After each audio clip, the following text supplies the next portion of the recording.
Alléluia. Amen. Prenons nos Bibles dans Genèse chapitre 1, versets 1 à 3. Genesis chapter 1, verse 1 to 3. Are you ready to read with me the word of God? Are you here today? Are you really ready to receive the anointing? The blessing today?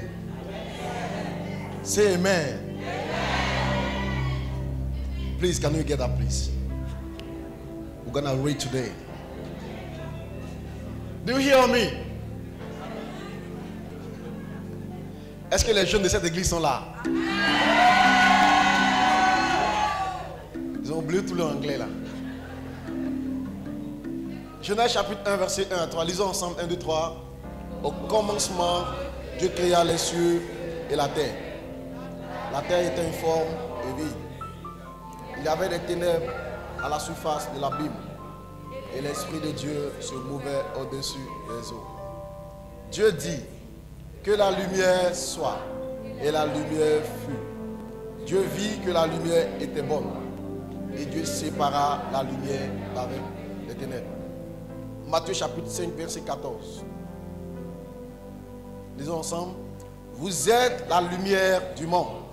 Une ville située sur une montagne ne peut être cachée. Amen. Acclamons la parole du Seigneur. Merci Seigneur pour ta parole qui nous fait du bien ce matin. Merci parce que tu vas nous faire extrêmement du bien aujourd'hui. Nous sommes disposés à t'entendre, à t'écouter. Prends le contrôle et règne en ce lieu. Au nom de Jésus-Christ. Amen. Assieds-toi sur la tête de tes ennemis. Bon, ceux qui sont déjà assis là, ils se lèvent pour s'asseoir maintenant.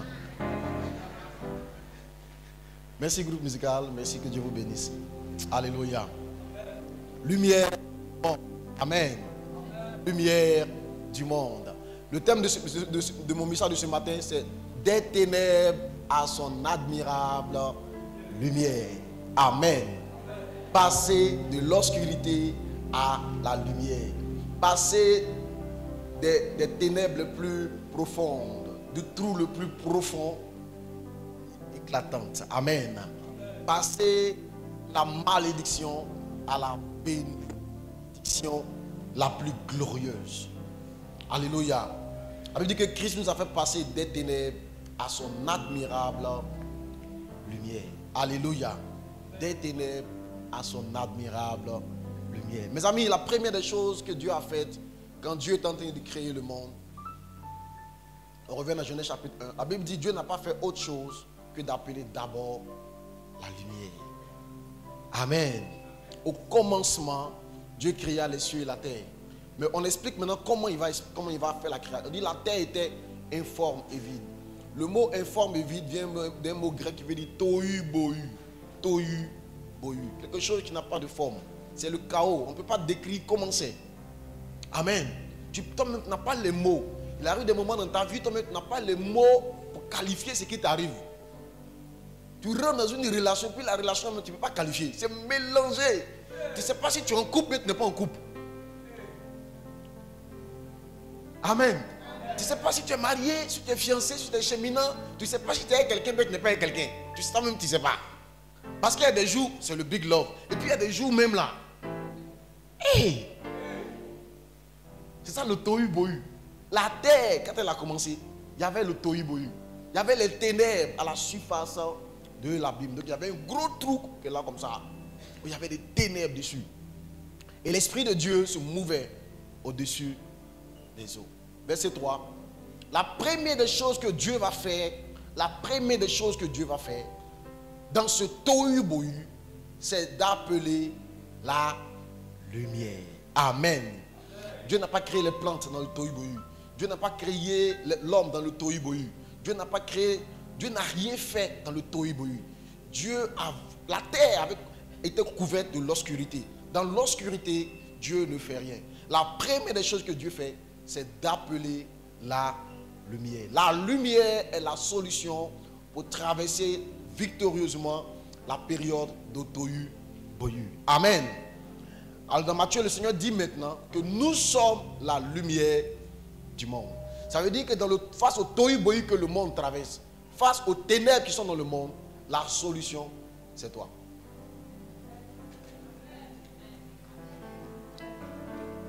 C'est ça.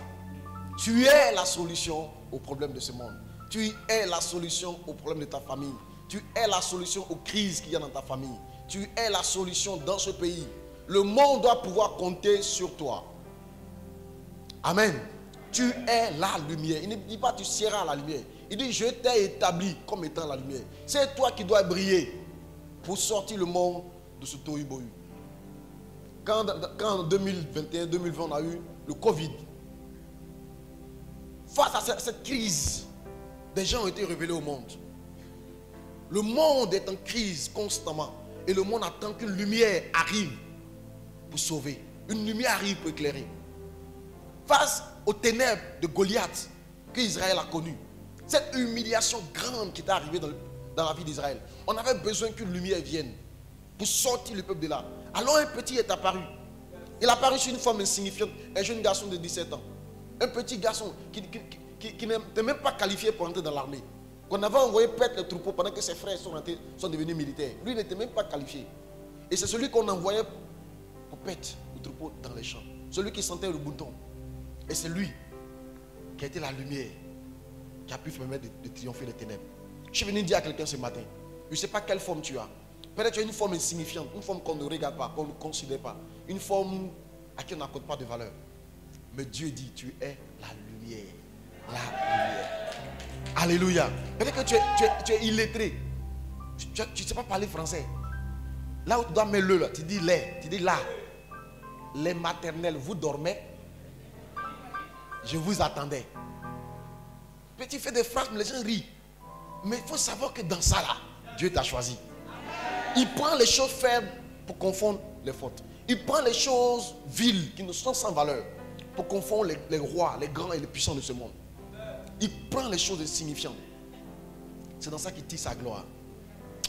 Amen. Que ton cœur s'ouvre ce matin au message qu'il est en train de prêcher. Alléluia. Dis à ton voisin, tu es la lumière. Dis à ton voisin, tu brilles. C'est parce que tu ne sais pas. C'est parce que tu es caché. Quelle que soit la luminosité d'une lampe, si on la met sur un boisseau, si on met drap dessus, si on met calibre dessus, ça n'ira nulle part. Le problème c'est que tu es caché. Le temps est venu en 2024. Tout ce qui te tenait caché va être brisé au nom de Jésus. En cette année, tu vas overflow. Ta lumière ne va pas seulement t'éclairer. Ça va déborder pour aller éclairer beaucoup de gens. C'est comme ça que l'homme de ta vie va venir te trouver. Parce que ta lumière va venir jusqu'à lui. Depuis que tu souris, on ne voit pas, tu es caché. Maintenant, tu vas devenir visible. Dis amen bien. Beaucoup de gens ont leur lumière qui est étouffée. Beaucoup de gens, on a étouffé leur lumière, on a étouffé leur éclat. Ils sont tellement brillants, mais les entrepreneurs ne les voient même pas, les chefs d'entreprise ne les voient même pas. Leur CV n'arrive même pas à destination. C'est les vendeuses de claclo, de toffee, de bananes braisées qui reçoivent leur CV. Je déclare ce matin au nom de Jésus-Christ, tous les coupeurs de route qui bloquent tes CV sont vaincus. Ton CV, ton dossier arrivera à destination. Tous les dossiers de visa bloqués, tous les dossiers de passeport qui ne sortent jamais, les dossiers de demande d'emploi qui n'arrivent jamais à destination. Il y a une puissance aujourd'hui qui va venir et qui va t'amener à atteindre ton but, atteindre ton cap, arriver à destination, saisir les opportunités que Dieu a mis devant toi. Amen. La grâce d'overflow, c'est une grâce qui vient briser tes limitations, éteindre les ténèbres et allumer la lumière. Quelqu'un entend ma voix? Tu es appelé à briller. Tout mon effort ce matin, c'est de t'amener à croire à ça. Tu es appelé à briller. Dieu t'a établi une lumière. Si tu ne brilles pas, donc tu n'es pas à ta place. Si tu ne brilles pas, tu es dans le péché même. Parce que le péché veut dire manquer le but. Le péché a deux sens. Il y a manquer le but. Celui qui manque le but, il aura péché. Quand le Seigneur va venir, il va juger les gens en fonction du talent qu'il leur a donné. Même pas en fonction du péché. Les pécheurs, ils sont déjà condamnés. Mais même parmi les justes, ceux qui n'auront pas vécu pour accomplir le plan de Dieu pour leur vie, ils vont rater l'éternité. Parce que le Seigneur nous juge en fonction des talents qu'il nous a donnés. Il dira à l'un, bon et fidèle serviteur, tu as été fidèle en peu de choses. Il dit, je vais t'établir sur 10 villes. La Bible dit que quand Christ va venir, on va régner sur les nations. Ça veut dire qu'on sera établi sur des villes, sur des royaumes. On va régner sur la terre. Les pays où peut-être n'est jamais allé. Et peut-être as-tu rêvé d'aller à Londres, d'habiter New York. Il dit tu seras établi sur des villes entières.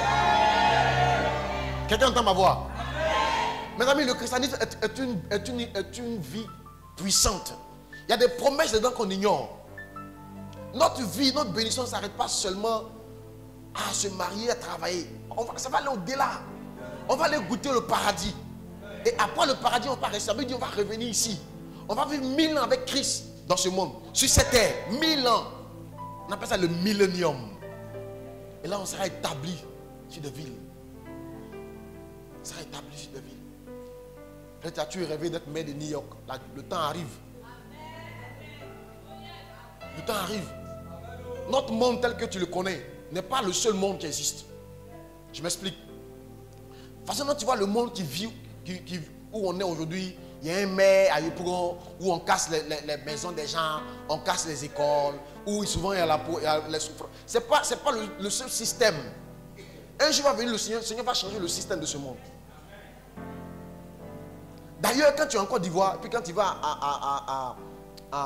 en Chine, tu vois que ce n'est pas le même mode de gouvernance. Les taxis ne se déplacent pas de la même façon. On ne roule pas sur le même côté. Les endroits où on roule à gauche, les endroits où on roule à droite. Il y a des endroits où les volants sont à gauche, des endroits où les volants sont à droite. Il y a des endroits où on parle moré, il y a des endroits où on parle wolof. Il y a des endroits où on parle le mandarin. Donc le monde n'est pas uniforme. Si tu as été habitué à manger le pléba, le plakali, le foutou, tu peux arriver dans une autre partie du monde et puis ils ont un autre repas qui est tellement délicieux pour eux là-bas. C'est-à-dire ce que tu conçois aujourd'hui n'est pas vrai pour l'éternité. Un jour va venir, un nouveau système qui va venir s'installer sur la terre. Et la Bible dit que c'est les élus qui vont régner. Quelqu'un entend ma voix? Mais quand ce temps va arriver, toi tu seras où? Lève-toi et brille. Tu es appelé à briller. Parce que ne pas briller, c'est manquer le but. Ne pas accomplir la destinée pour laquelle tu es là, c'est manquer le but. Et je viens te parler d'une chose qui empêche les hommes de briller, de manifester le plein potentiel, qui paralyse les gens dans leur marche, c'est la peur. La peur est un ennemi qui empêche les gens de réfléchir. Quand quelqu'un a peur d'un examen, il ne peut plus réfléchir. Tout ce qu'il a étudié là, il arrive au baccalauréat, il ne peut pas écrire. Dans le climatiseur, il transpire. On demande son nom à un entretien d'embauche, il ne peut pas répondre. Monsieur, présentez-vous. Il est là, il regarde. Monsieur, présentez-vous. En temps normal, lui connaît son nom, son prénom, d'où il vient, les plats qu'il aime, il sait tout ça. Mais la peur le paralyse. La peur est ton ennemi. Je suis venu te parler ce matin de comment vaincre la peur. Pour qu'enfin le géant qui en toi se lève pour entrer dans sa destinée glorieuse. Dis amen bien. Alléluia. Tu es la lumière du monde. Alléluia. Chaque situation que tu traverses de difficulté est une opportunité pour toi de briller. Parce que la lumière ne brille pas dans la lumière. La lumière brille dans les ténèbres, mes amis. Chaque fois qu'il y a une ténèbre, une ampoule doit se réjouir. La lumière brille dans les ténèbres. Chaque situation de confusion, où tu ne sais plus où aller, où tu ne sais plus quoi faire, où tu ne sais plus quel sera ton lendemain, où tu ne connais plus ton avenir, où tu doutes de tout, c'est la confusion. Sache que c'est une occasion formidable pour toi de briller comme la lumière. Alléluia. Amen. Chaque situation de confusion est une opportunité pour toi de manifester la lumière dans ta vie. Alléluia. Amen, amen. Alors lisons ensemble. On va voir l'histoire d'un de nos aïeuls, un de nos parents, qui a été confronté à la peur. Amen. Exode chapitre 4, verset 2 à 4. Exode chapitre 4, verset 2 à 4.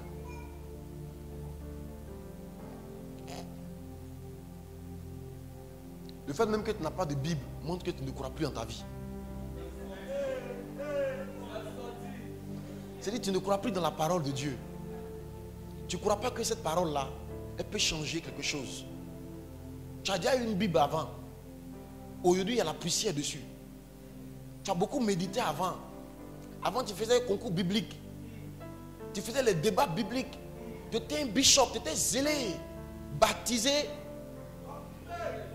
En tout cas, tu étais avancé. Tu étais un bon frère. On allait te baptiser quelque part dans une eau. Le jour de ton baptême était le jour le plus heureux de ta vie. Tu as pleuré à genoux. Et puis maintenant, quand tu as commencé à avancer avec Dieu, à un moment donné, tu as été confronté à la confusion. Autant de persécutions, autant d'épreuves, aux échecs. Et te poser la question, je suis un enfant de Dieu, est-ce que c'est normal que cela m'arrive? Est-ce que c'est normal qu'un enfant de Dieu puisse connaître la galère comme ça? Pourquoi Dieu a laissé mourir mes parents? Pourquoi Dieu m'a laissé vivre l'échec? Pourquoi Dieu ne m'a pas soutenu? Et aujourd'hui, ta Bible, ça fait des années ou des mois que tu l'as plus ouverte. Il y a la poussière dessus. Au-dessus de la poussière, il y a la poussière. Ta Bible est devenue une Bible très très poussiéreuse. Si on veut faire des enquêtes de National Geographic sur les différents types de poussières qu'il y a eu lieu en Côte d'Ivoire, les 10 dernières années, on peut utiliser ta Bible. Parce qu'il y a toutes les couches de poussière dessus. Quand tu la vois même, elle t'énerve. Tu es devenu insensible à la parole de Dieu. Parce que tu as perdu de vue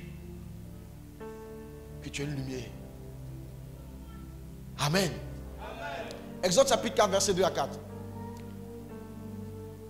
On parle de Moïse. Mes amis, le grand Moïse. Moïse appelé à accomplir de grandes choses. L'homme qui a été sauvé des eaux est mis à part, élevé dans la maison du Pharaon par la fille de Pharaon lui-même. Parce qu'il avait un grand appel, une grande destinée. Moïse a vécu 40 ans dans la maison de Pharaon comme étant un prince d'Égypte, nourri à la table de Pharaon, enseigné par tous les grands sages, les grands maîtres, les grands professeurs d'Égypte jusqu'à ses 40 ans. Après 40 ans, Moïse a commis un meurtre en voulant défendre un frère hébreu. Alors Moïse a été banni du camp d'Israël, d'Égypte. Il a été chassé dans le désert. Moïse se retrouve dans le désert, dans la maison d'un monsieur qu'on appelle Jéthro. Et la Bible dit que Moïse passe 40 autres années dans la maison de cet homme. 40 autres années en tant que berger à paître le troupeau de Jéthro. Les 40 premières années de Moïse ont été des années où il a été servi, où les gens l'ont honoré, où les gens l'ont élevé, où les gens l'ont magnifié, où les gens se prosternaient en bas de lui. Mais Dieu l'amène dans 40 autres années où c'est lui qui va servir quelqu'un d'autre, où c'est lui qui va élever les bêtes de quelqu'un d'autre, où c'est lui qui va marcher pour honorer quelqu'un d'autre, où l'homme qui dormait dans un palais se retrouve à dormir dans le désert. Et je suis venu dire à quelqu'un aujourd'hui, pas parce que tu traverses le désert, pas parce que tu n'arrives plus à manger comme tu veux, pas parce qu'aujourd'hui tu sers les autres. Là où avant tu étais quelqu'un, peut-être tu as perdu tes parents qui étaient riches. Avant tu avais maître de maison, tu avais nounou, tu avais voiture qui t'accompagnait à l'école. Aujourd'hui tu marches à pied, mais ton histoire ressemble étrangement à l'histoire de Moïse. Ce qui compte, c'est de regarder comment Moïse a terminé. Je parle à quelqu'un. Amen. 40 années de galère, de dèche, de froid, de chaleur, en tant que berger, derrière le troupeau. Amen. Et une nuit, après ces 40 ans, Moïse a 80 ans. À 80 ans, Dieu se révèle à Moïse. Toi, tu as passé de combien d'années?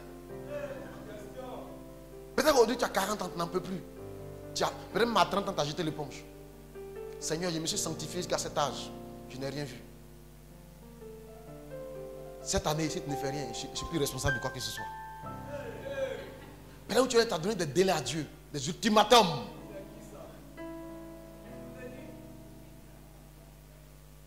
Moïse, Dieu s'est révélé à lui à 80 ans.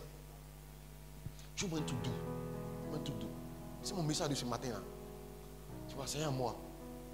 Ça parle de ma propre vie. L'Éternel lui dit, Dieu se révèle à Moïse. Dieu parle à Moïse. Il dit, Moïse, je t'ai choisi. Je vais t'envoyer vers mon peuple. Tu vas délivrer mon peuple. Moïse dit, moi. Hey, tu m'as bien regardé. On a peut-être ne me connaît pas. Hein? Moi, là, j'ai voulu délivrer un seul là-bas. À quoi ça, on m'a chassé. Maintenant, tu dis, moi, il n'y a qu'à retourner. Et puis, ce n'est pas dans notre pays, en Égypte, où je suis poursuivi pour meurtre.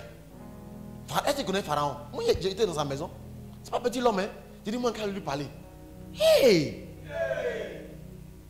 La Bible dit que Moïse était gagné par le froid. Il est dans un débat avec Dieu.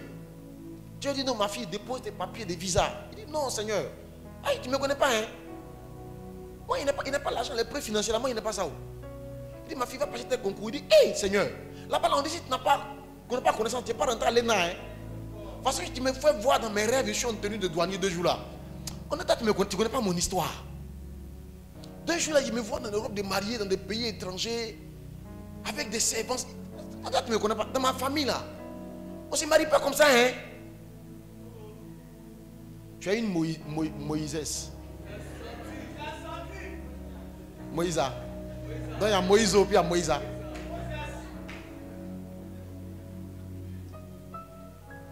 Dieu parle avec lui. Comme le gars il a peur, comme le gars il ne croit pas, comme le gars il ne croit plus qu'il peut être bon à quelque chose. Dieu le dit à Moïse, qu'y a-t-il dans ta main? Qu'y a-t-il? Ce matin je te pose la question, qu'y a-t-il dans ta main? Qu'est-ce que tu as en main? Je vous ai toujours dit que Dieu bénit à partir de quelque chose. Dieu est un Dieu de multiplication. Dieu n'est pas un Dieu qui vient additionner. Il t'a déjà donné puis il va additionner. Non, non, il va prendre ce que tu as. Il dit, qu'y a-t-il dans ta main? Et il répondit, une verge. Une verge. Ça c'est un bois. L'Éternel dit, jette-la par terre. Il la jeta par terre. Et elle devint. Faut lire avec moi. Tu as peur de ce mot-là. Il la jeta par terre et elle devint. Moïse. Pourquoi il fuyait? Bah, il connaît. Moïse fuyait devant lui. Avance. L'Éternel dit à Moïse, étends ta main. Oh, ce matin, si je dis à quelqu'un, étends ta main. Il ne faut pas laisser la peur te paralyser comme ça. Fais un effort. Fais un effort. Attraper. Fais un effort. Il y a un effort. Tu dois encore aller déposer tes dossiers encore pour l'examen. Ah, cette fois-ci, là, c'est sur la parole de Dieu. Avant, Moïse a déjà agité son bâton plusieurs fois. Peut-être même en voulant chasser le mouton ou bien arranger, mettre le mouton en notre bâton est déjà tombé plusieurs fois. Mais cette fois-ci, là, c'est sur la parole. Et il jette. Il a jeté, c'est devenu serpent. Et il a peur. Dieu dit, étends ta main et saisis-le par la queue. C'est ça mon message d'aujourd'hui. Tu dois vaincre tes peurs. Tes peurs. La peur est ton premier ennemi. Je ne pas dire ton deuxième ennemi après le péché. Ton premier ennemi, c'est le péché. Parce que le péché, lui, te tue carrément. Le salaire du péché, c'est la mort. Mais une fois que tu as arrêté de vivre dans le péché et que tu as envie, la peur peut t'empêcher d'atteindre les objectifs que Dieu a fixés pour toi. Alors, je te dis que ne pas atteindre le but, c'est aussi un péché. La peur est ton ennemi. La peur est un ennemi de l'homme. Mais la peur, en fait, c'est quelque chose de naturel, mes amis. Même les enfants, ils ont peur. Tu sais qu'on effraie les enfants, non? Hein? Ils ont peur. Si tu mets une musique très forte, l'enfant va tressaillir. Voilà. La peur est naturelle, mes amis. Ce qui est ton ennemi, ce n'est pas donc la peur en soi. C'est la peur incontrôlée. C'est lorsque tu es incapable de contrôler ta peur qu'elle devient l'ennemi de ta destinée. Je suis venu ce matin te montrer, te donner quelques clés pour arriver à contrôler la peur. Un homme qui n'a pas peur, c'est un homme même qui est en danger. Quelqu'un qui prend une voiture, roule à 600 km et puis n'a pas peur. En fait, à nous là, c'est pas parce qu'il n'a pas peur qu'il ne va pas mourir. Quelqu'un entend ma voix? Voilà. Tu peux fumer la drogue. Et puis, parce que tu n'as pas peur, tu peux te jeter du 6e étage. Mais ce n'est pas parce que tu as fumé la drogue que quand tu vas tomber là, tu seras à genoux sur tes pieds en train de prendre selfie. Quelqu'un entend ma voix? Le fait que tu n'as pas peur, l'absence de peur totale, au contraire, n'est pas bon. Donc la peur est quelque chose que Dieu a mis en toi pour t'aider à faire un peu attention. Mais la peur incontrôlée, ça c'est pas bon. Amen. Tu dois apprendre à contrôler tes peurs. Tu dois apprendre à canaliser tes peurs. Moïse a eu peur. Moïse a eu peur. Mes amis, il y a plusieurs causes de la peur. La première cause de la peur, c'est le péché. Le péché entraîne la peur. Amen. Dans Genèse chapitre 3, la Bible explique l'histoire d'Adam et Ève. On dit à Adam et Ève, quand ils ont fini de faire ce que Dieu a dit de ne pas faire, le même soir, Dieu est venu les visiter. Dieu dit, Adam, où es-tu? Il dit, Seigneur, je t'ai entendu et je me suis caché. Pourquoi? J'ai eu peur. J'ai entendu ta voix. Avant, Dieu venait le visiter, il n'y a pas de problème. Mais ce jour-là, la peur était là. Pourquoi? Parce qu'il avait péché. Le péché fait que l'homme a peur de la présence de Dieu. Le péché fait que les gens ne viennent plus à l'église. Ils venaient à l'église beaucoup. Même toi qui pêche là, quand il vient, il est un peu gêné de façon. Il prie à visage des gens pour voir si les gens savent que lui, il a péché hier. Pire. Il est gêné quand il va à genoux pour prier Dieu. Le péché fait que tu te sens sale. Le péché t'éloigne de Dieu. C'est ce qu'a dit dans Ésaïe chapitre 59.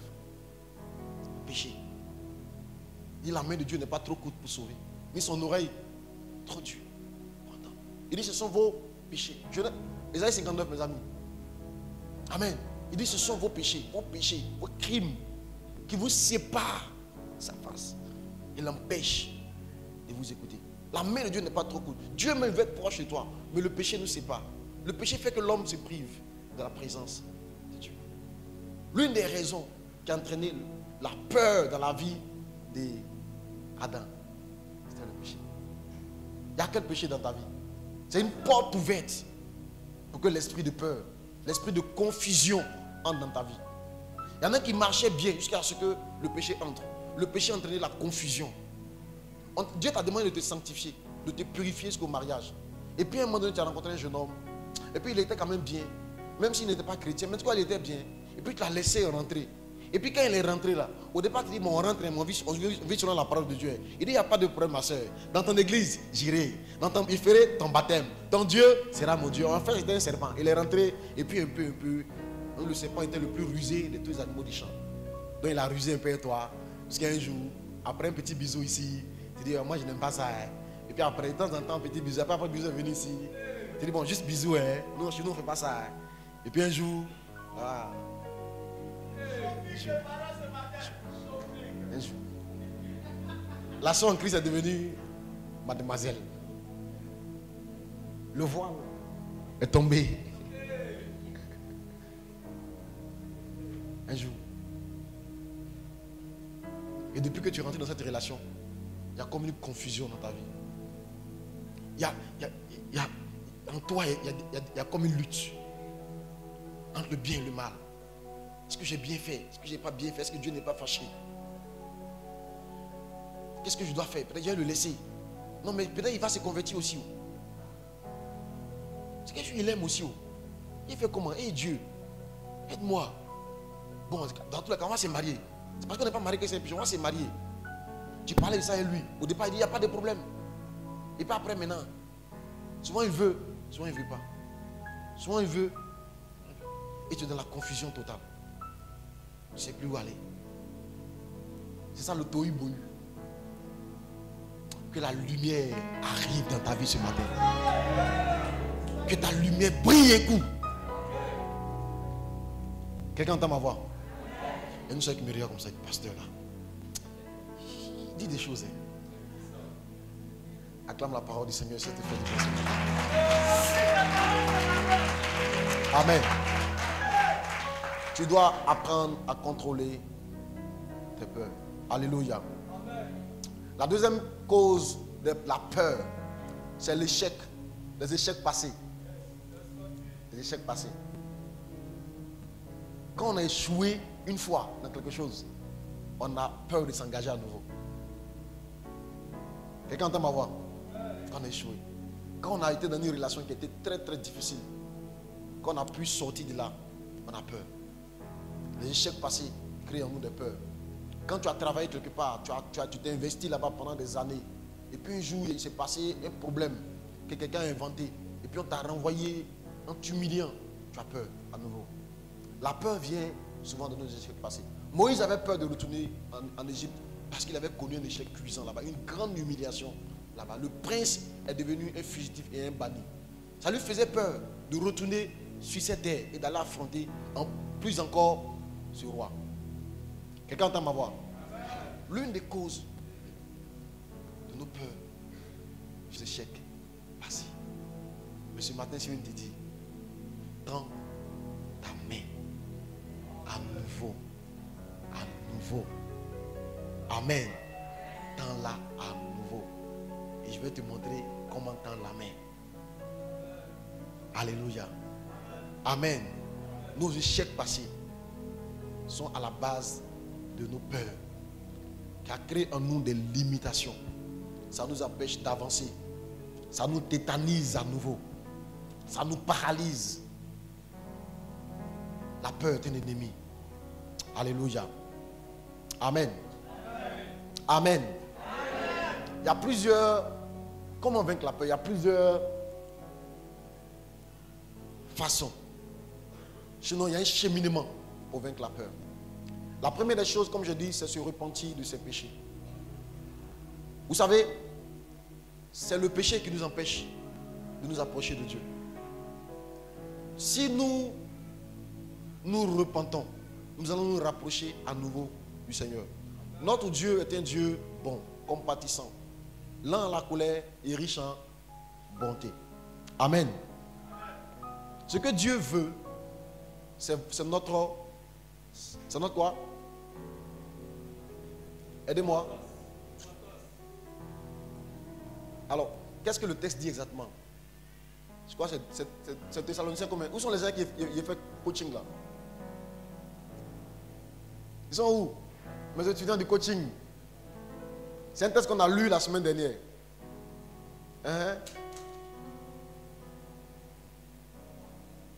C'est combien? C'est 1 Thessaloniciens combien? Verset combien?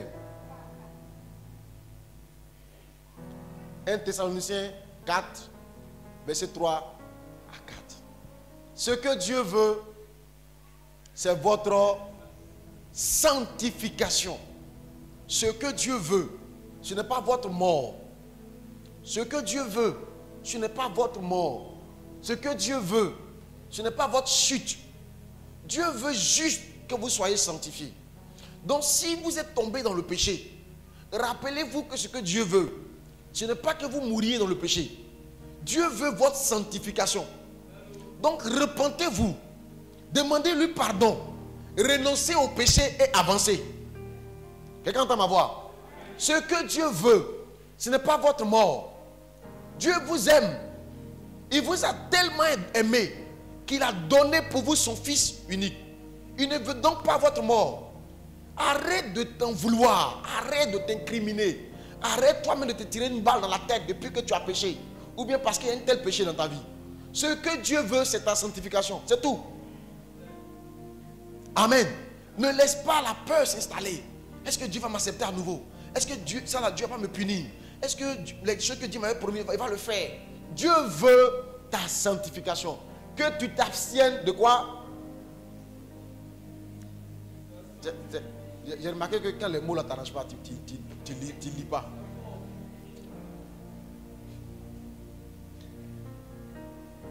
Que vous vous absteniez de quoi?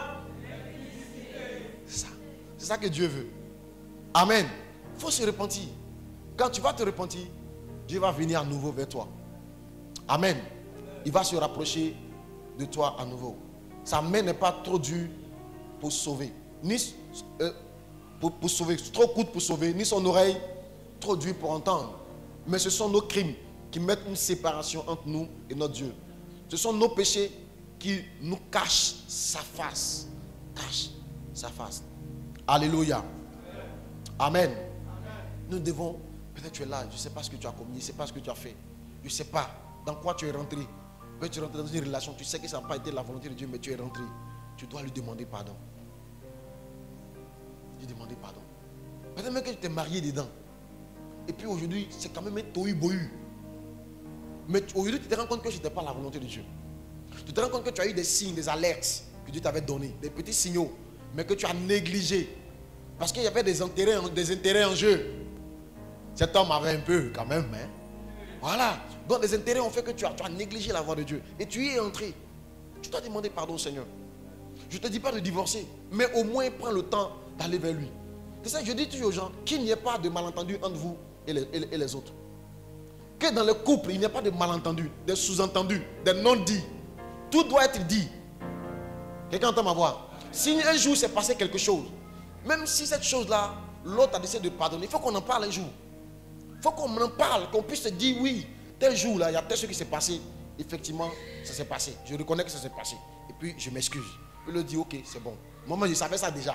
Il ne faut pas qu'il y ait des malentendus, de sous-entendus, de non-dits. Il ne faut pas ça. Le diable, là, il vit dans les détails, dans les ténèbres, dans les choses sur lesquelles il n'y a pas de lumière.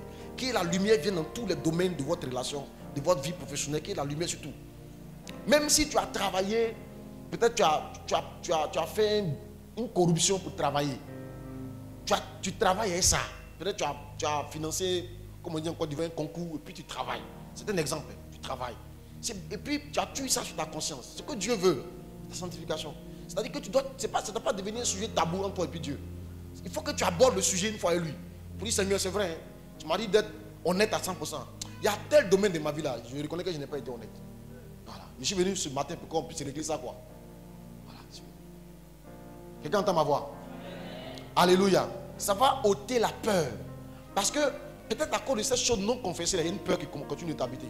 Souvent, quand tu es persécuté pour au travail, tu te dis, mais peut-être à cause de ça. Ma façon de rentrer là, peut-être à cause de ça. Il y a tous les problèmes. Peut-être Dieu est fâché contre moi. Quelqu'un entend ma voix? Tu dois te repentir. Tu dois te repentir. Dieu est tellement bon, mes amis. Notre Dieu est riche en bonté. Amen. Alléluia. C'est la première chose à faire. La deuxième chose à faire pour vaincre la peur, pour contrôler ses peurs, c'est être conscient que Dieu est avec toi. Être conscient que Dieu est avec toi. Josué chapitre 1. Josué chapitre 1. Je ne sais pas si au verset 5 ou au verset 6. Ou au verset 4 déjà. Josué chapitre 1. À quoi on peut l'afficher? Josué. Il y a des gens qui viennent et puis il n'y a pas de projection. Ils sont découragés comme ça. Nous, on n'a pas de Bible. On fait comment? Amen. Josué chapitre 1. À partir du verset 1. Après la mort de Moïse, serviteur de l'Éternel, l'Éternel dit à Josué, fils de Nun, serviteur de Moïse: Moïse, mon serviteur, est mort. Maintenant, lève-toi, passe le Jourdain, toi et tout le peuple, pour entrer dans le pays que je te donne, que je donne aux enfants d'Israël. Tout lieu que foulera la plante de tes pieds, de vos pieds, je vous le donne, comme je le dis à Moïse. Vous aurez pour territoire depuis le désert et le Liban jusqu'au grand fleuve, le fleuve de l'Euphrate, tout le pays des Hétiens, et jusqu'à la grande mer, vers le soleil touchant. Nul ne tiendra devant toi tant que tu vivras. Je serai avec toi comme j'ai été avec Moïse. Je ne te délaisserai point, je ne t'abandonnerai point. Fortifie-toi et prends courage, car c'est toi qui mettras ce peuple en possession du pays que j'ai juré à leur père de leur donner. Fortifie-toi et prends courage. C'est toi qui mettras ta famille au large. C'est toi qui permettra à ta famille d'avoir un nom dans ce pays. Fortifie-toi et prends courage. Tu vas mettre au monde des enfants qui vont être des gens importants dans cette nation. Fortifie-toi et prends courage. Toutes les prophéties qui sont dites sur toi arrivent maintenant en manifestation. Fortifie-toi et prends courage. Tu entres dans une année d'excellence. Fortifie-toi et prends courage. Tu vas connaître la prospérité matérielle, financière. Une ascension fulgurante qui va marquer la vie de beaucoup. Ton histoire et ton témoignage vont être racontés dans les nations. Fortifie-toi et prends courage. Verset 7. Il dit: fortifie-toi seulement et aie bon courage en agissant fidèlement selon toute la loi que Moïse, mon serviteur, t'a prescrite. Ne t'en détourne ni à droite ni à gauche, afin de réussir dans tout ce que tu entreprendras. Que ce livre de la loi ne s'éloigne point de ta bouche. Médite-le jour et nuit pour agir fidèlement selon tout ce qui est écrit. car c'est alors que tu auras du succès dans tes entreprises. C'est alors que tu réussiras. Verset 9. Comme si Moïse, comme si l'enfant, malgré tout ce que Dieu disait, l'enfant ne comprenait pas. L'enfant n'arrivait pas à saisir. Alors Dieu lui dit, ne t'ai-je pas donné cet ordre? Fortifie-toi et prends courage. Ne t'effraie point et ne t'en épouvante point. Car l'Éternel, ton Dieu, est avec toi. Car la raison pour laquelle je te parle depuis, pour te dire fortifie-toi là, je te l'explique maintenant. C'est parce que je suis avec toi. Je suis avec toi. Cette parole, c'est ce que Dieu a dit à Moïse aussi. Il dit, je suis avec toi. Dieu estime que si lui il est avec toi, ça suffit. Sa présence à tes côtés est suffisante pour te faire remporter les batailles, saisir les territoires qui semblent impossibles. Il dit, ne t'ai-je pas donné cet ordre? C'est un ordre ce matin que Dieu te donne. Lève-toi, fortifie-toi, prends courage, bannis ta peur. Il dit, je suis avec toi. Alors te voir trembler m'offense. Imagine, tu es le fils d'un président. Et puis, le président te dit, bon, allons à Yopougon. Allons à Bobo. Puis tu as peur. Il dit, pourquoi tu as peur? Il dit, papa, là-bas, là, on dit c'est à Bobo. Hein. Vers la gare, là, on tape les gens là-bas. Il va dire, ah, petit, tu es avec moi, non? Quelqu'un entend ma voix? Tu es avec moi. N'aie pas peur. Des fois, quand on va dans certaines cérémonies, on n'a même pas de passe d'entrée. Mais quelqu'un te dit, viens avec moi. Parce qu'il estime que être avec lui est déjà ton passe. Lui-même, il a déjà un passe. Dieu dit, lui-même, il est laissé passer pour tout. Donc, quand il est avec toi, puis il te voit trembler de peur. Tu dois passer l'examen, mais tu as peur. Hey. Tu t'en fais un entretien. Tu as peur. Au matin, tu as prié. Oh Dieu, je t'en prie que ta grâce m'accompagne, que ton esprit m'accompagne. Arrivé là-bas, la peur vient. Tu dois apprendre à contrôler cette peur-là pour dire reste tranquille. Dieu est avec moi. Si Dieu est pour moi, qui sera contre moi? Ce n'est pas que les gens ne m'aiment pas. Les gens ne peuvent pas m'aimer. Mais ils peuvent, parce que la personne qui est avec moi là. Hey. Est-ce que tu sais qui est Dieu? Le problème peut venir de là aussi. Hein. Le problème peut venir de là. Le problème peut venir du fait que tu ne sais pas qui est Dieu. Si tu veux savoir qui est quelqu'un, tu peux regarder un peu quand même son palmarès. Des fois, je prends plaisir à regarder le visage des gens.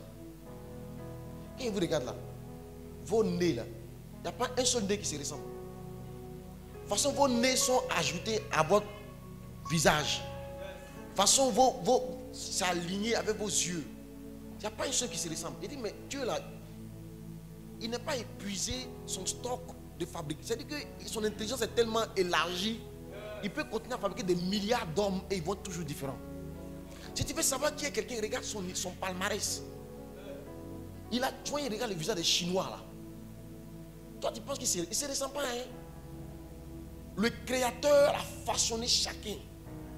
Et il y a des petits Chinois qui naissent encore. Et ceux qui vont naître encore, ils vont être différents de ceux qui sont déjà passés. Regarde les ethnies. Quand on parle souvent le BT, tu dis, hey! Les gens comprennent ça là. Oui, mais ils comprennent, c'est doux dans leur oreille. Dieu a créé les langues. Dieu a créé les langues. On parle des langues. Tu dis, ce truc c'est bizarre. Mais Dieu l'a créé, ces langues-là existent. Elles ont leur conjugaison, leur grammaire, leur dictionnaire. Il y a proverbe dedans. Quelqu'un entend ma voix? Dieu est tellement fort. Dieu est tellement intelligent. Il a créé les hommes avec leur taille, avec leur forme. Tu vois dans des peuples comme les gars du Soudan du Sud. Ils sont tellement grands. Tu dis, waouh! Dieu les a fait, ils sont tellement élevés, ils sont grands. Ils se lancent comme ça. Tu vois dans des peuples aussi, les pygmées, et ils sont courts comme ça. De vrais couturiers. Tu vois dans des endroits où les gens sont gros. Je regardais un documentaire où il y a un peuple là. La beauté d'une femme, c'est par rapport à l'épaisseur de sa robe. Donc les femmes, on les engraisse. Elles mangent beaucoup de gras pour devenir en forme. Et quand elles marchent, ça fait l'honneur de leur mari. En fait, les peuples, Dieu a créé tellement de peuples. Chaque peuple a sa culture, son langage, ses conversations, ses traditions. Il y a des endroits où c'est la femme qui paie la dot. Il y a des endroits où c'est l'homme qui paie la dot de la femme. Dieu regarde son palmarès. Et regarde les animaux, Regarde comment les tigres se déplacent. Regarde la beauté de leur mouvement. Regarde comment ils se déplacent, comment ils courent, comment ils chassent. Regarde les oiseaux, comment ils arrivent à planer. Dieu est merveilleux, mes amis. Dieu est tellement fort. Dieu, il a créé la mer. Regarde la mer. Moi, je suis né au bord de la mer. J'ai grandi au bord de la mer. Souvent, il m'assoit puis je regarde la mer. J'ai dit, waouh. Il y a une telle puissance dans l'eau qui peut monter à des hauteurs et descendre à un rythme effréné, qui va retourner sur ses pas, venir reprendre encore son élan, venir tomber, retourner sur ses pas. Je me dis, mais c'est tellement merveilleux. Mes amis, si ce Dieu-là dit qu'il est avec vous, ne doutez pas. Ne doutez pas. Doutez l'offense. Doutez la triste. Doutez le rabaisse. Doutez l'humilie. Quand quelqu'un de foi vous dit, je vais vous donner, à la fin du mois, je donne 500 000. Quelqu'un qui peut-être a 500 milliards dans son compte. Et puis toi, tu passes ton temps à dire, tonton, on avait le 20 là, mon agent là, tu es sûr que tu pourras? Il dit, t'inquiète pas. Le 21 soir, tu l'appelles, tonton, excuse-moi, je t'appelle si tard. Mais mon agent, il compte sur ça. Il dit, non, t'inquiète pas. C'est pour ça que tu m'as réveillé, ne t'inquiète pas. 3 jours plus tard, tonton, il n'arrive pas à manger. L'argent là, ça vient, mais ça ne vient pas. Elle m'a dit, va te dire, ok. L'appel, il ne décroche plus. Tu as fini par l'offenser. Beaucoup d'entre nous, on a attristé Dieu par notre doute. On a perdu confiance en lui. On a quitté nos positions où il nous a placés. Il a dit, attends-moi là, reste ici. Je veux que tu sois à l'intercession. Je vais te visiter là. Tu as prié. À un moment donné, tu dis, non, je suis trop fatigué. Aide-toi et le ciel t'aidera. Il m'a même cherché. Beaucoup ont quitté leur place, d'autres ont quitté leur position. D'autres, leur position c'était dans l'évangélisation. D'autres positions c'était dans la sanctification. Je dis, sanctifie-toi seulement. Entre dans le mariage. Je veux que tu rentres dans le mariage comme ça. Garde-toi jusqu'au mariage. Et à un moment donné, tu te poses des questions. Le mariage là, ça ne vient pas. Tout le monde se marie. Ça ne vient pas. Ceux qui étaient se débrouillent un peu par leurs petits copains là. Aujourd'hui, ils sont ensemble. Moi, ça ne vient pas. Et puis, ils ont quitté leur position. Le doute de Dieu nous a amené à commettre beaucoup d'erreurs. Beaucoup d'erreurs. Mais ça aussi, c'est parce que des fois, on ne l'a pas connu. On ne l'a pas connu. Je vois. On ne l'a pas connu. Que Dieu se révèle à toi. Afin que tu saches qui il est. Qu'il se révèle à toi. Que tu le connaisses. Le jour où tes yeux vont voir Jésus. Le jour où ton cœur va voir Jésus. Le jour où tu vas découvrir qui est ce Dieu merveilleux. Tu vas te rendre compte que ses capacités sont infinies. La Bible dit que la terre entière ne peut le contenir. Ne peut le contenir. Le ciel est son trône. Et la terre est son marchepied. L'endroit où il dépose ses pieds comme était un roi. La terre. La terre. La terre ne peut pas le contenir. Dieu est tout puissant, mes amis. Tu dois croire qu'il est avec toi. Lui-même il dit, je suis avec toi. Et si Dieu est avec toi et que tu continues d'avoir peur, il n'y a pas de raison de continuer d'avoir peur si Dieu est avec toi. Il n'y a pas de raison de continuer à avoir peur. Lève-toi et bats-toi. La troisième chose à faire pour vaincre les peurs, c'est de saisir le serpent par la queue. Moïse n'est pas allé saisir le serpent par la bouche. Il a pris par la queue. La queue du serpent, c'est l'endroit le plus inoffensif. En fait, ce que tu dois faire pour vaincre ta peur, il y a toujours quelque chose Où tu sais que là-bas, il n'y a pas de danger, commence là-bas. Si tu dois composer un devoir, et peut-être que cette matière-là, tu as peur, lis tous les énoncés, puis regarde ce qui est plus facile. Commence par ce qui est plus facile. Les questions faciles, là, commence par ça. Au fur et à mesure que tu vas continuer, tu vas commencer, au fur et à mesure que tu vas avancer, au fur et à mesure que tu vas traiter, au fur et à mesure, ton intelligence va commencer à s'ouvrir. En fait, quand la peur va partir, ton génie va se manifester. Commence déjà par le faible commencement. Attraper la queue, c'est commencer par ce qui peut sembler faible. Commence, investis-toi dedans par le faible. Commence déjà. Même si Dieu t'a dit qu'il va te faire voyager pour aller vivre dans tel pays, commence déjà par ce que tu peux faire. Même si tu n'as pas de relation là-bas, ce que tu peux faire, c'est quoi? C'est la queue, c'est quoi? Déjà faire mon passeport, faire mes papiers, commencer à arranger mes affaires, mettre de l'ordre dans mes dossiers. Tu vois, c'est ça, attraper le serpent par la queue. Quand tu vas commencer à faire, tu vas voir au fur et à mesure. La Bible dit, quand Moïse ramène le test, a attrapé le serpent par la queue. Par la queue. Le serpent a fini par devenir le bois. Ce qui était comme ça est devenu proie. Ce qui était serpenté, le chemin qui ne menait nulle part, parce qu'on l'attrapait par le bout, a commencé déjà à se redire. Et pour devenir droit, ce n'est pas un coup, tu vois, c'est au fur et à mesure que ça s'est dressé. Quelqu'un entend ma voix? Tu dois attraper le serpent par la queue. Le serpent est l'image, la peur. Ce qui te fait peur, tu dois affronter ce qui te fait peur. Affronte ce qui t'effraie. Qu'est-ce qui t'effraie dans la vie? Affronte-le. Lève-toi et affronte-le. Dieu est avec toi. Affronte-le. Affronte-le. Attrape-le. Attrape-le par la queue.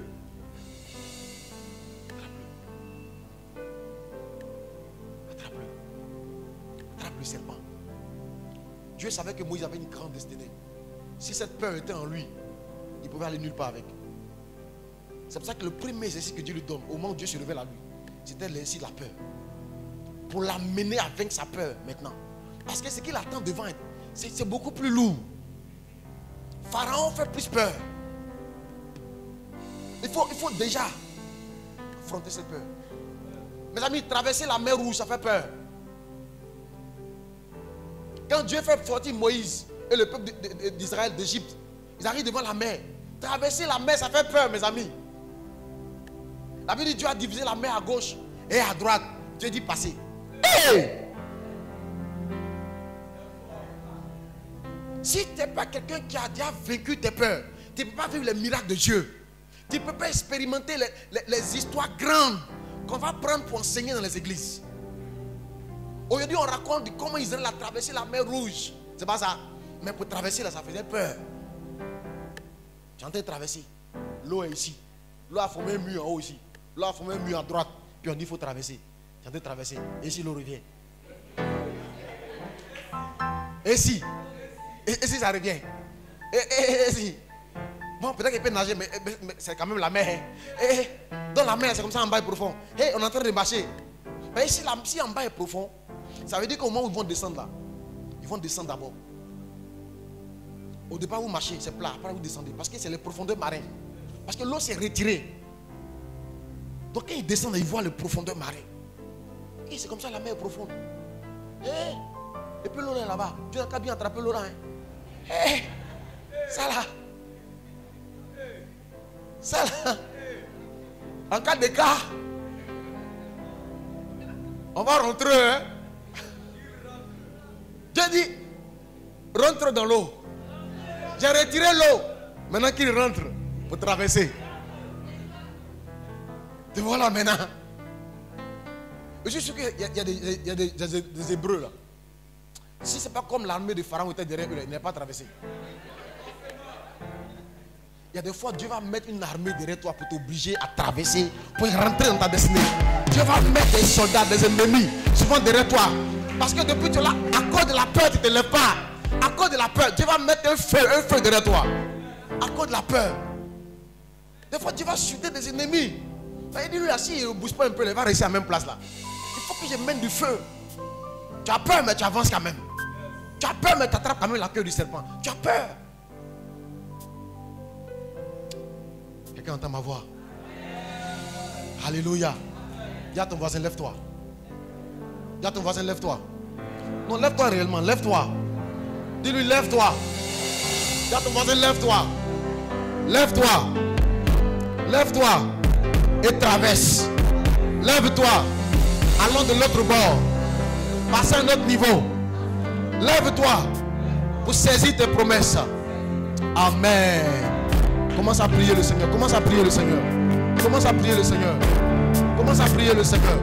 Toi qui étais resté assis à cause de la peur, tu dois te lever. Commence à faire les petites choses. Te lever pour attraper la queue du serpent. Fais les choses simples. Commence. Shababababababa. Rababababa. Ribabababa. Rababababa. Shababababa. Rababababa. Rababababa. Rababababa. Shababababa. Rababababa. Ribabababa. Shababababa.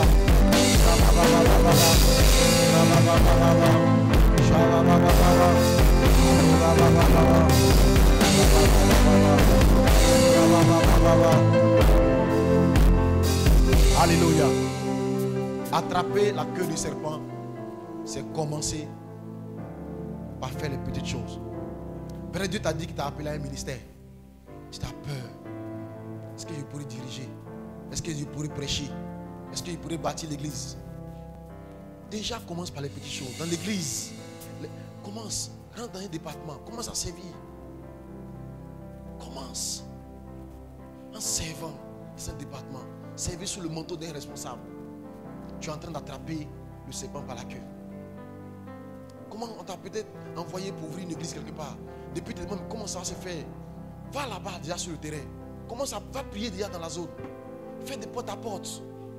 Dieu même va commencer à ouvrir les portes. Commence par les petites choses. Tu veux faire un commerce, tu veux faire un grand commerce, commence par un petit commerce. Commence déjà à vendre même à l'église avec les frères Christ. Au sein de la tribu, propose tes produits. Vends à la maison. Apprends petit à petit. Commence petit. Je suis venu dire à quelqu'un aujourd'hui, ne reste plus oisif. Ne te laisse plus tétaniser par la peur. Nous allons prier Dieu qui nous donne un cœur totalement... C'est quoi le mot? Aide-moi. Prions le Seigneur. Prions le Seigneur. Qui nous donne de nous lever. Qui nous donne de nous lever. Qui nous donne de nous lever. Toi qui as la peur tétanisé pour entrer dans les relations amoureuses. Apprécie déjà la relation qui est devant toi aujourd'hui.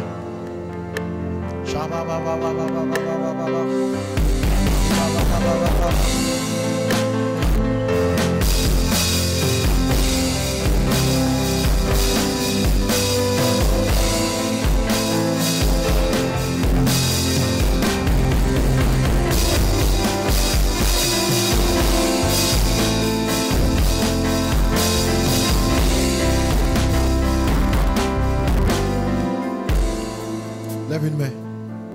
Dis Seigneur, me voici. Je me donne à toi. Je me livre à toi. Utilise-moi pour accomplir ma propre destinée. Dieu, me voici.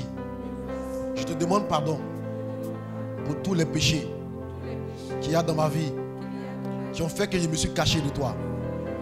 Que le sang de Christ vienne me laver. Ce que tu veux, c'est ma sanctification.